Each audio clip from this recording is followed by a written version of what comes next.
एकैछिन है मित्रहरू, कतै नजानु होला है। एकैछिन पस्नु होला है। एकैछिन यो भिडियो पुरा हेर्नु होला है। हजुरलाई यस्तो इम्पोर्टेन्ट कुराहरू म देखाइरहेको छु। एकैछिन कहीँ नजानु होला।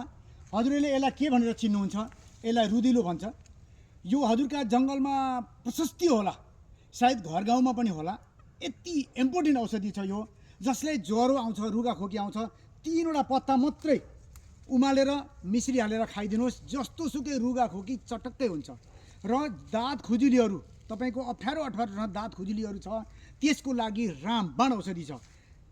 6वटा पत्ता मात्रै यसरी चुन्नुहोस् र यसरी मान्नुहोस् मजाले। जहाँ दाँत खुजुलीहरू छ त्यहाँनेरि लगाइदिनुहोस्। 1 रुपियाँ पैसा चाहिँदैन।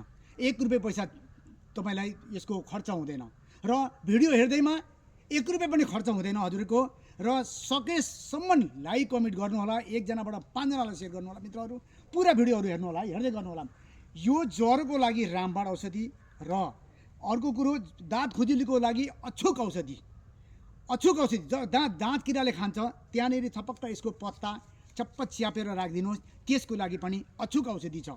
जस्तो सुकै फुस्रो दाँत होस्, चाहे पैसावाला दाँत होस्, चाहे जस्तो सुकै दाँत होस्, त्यसको लागि यो अछुक औषधि छ। मित्रहरू एकचोटि प्रयोग गरेर हेर्नुहोस्। प्रयोग गर्दामा 1 रुपियाँ पैसा लाग्दैन मित्रहरू। र पुरा भिडियोहरू हेर्नु होला। सुदूरपश्चिम कैलाली धनगढी वार्ड नम्बर 3 मिलनचोकवासी वैद्य होमनाथ लम्सा। हेर्नु त जङ्गलभरि छ, पुरा हेर्नु त यो जङ्गलभरि। हेर्नु त यसो यता घुमाउनु त, हेर्नु त सबै जङ्गलभरि छ मित्रहरू। पुरा हेर्नु त यो जताततै पाउँछ हजुरको। यति ठुलो जङ्गलमा आएको छु म। र हजुरले पुरा भिडियोहरू हेर्नु होला मित्रहरू। यो रुदिलो घारी मात्रै छ।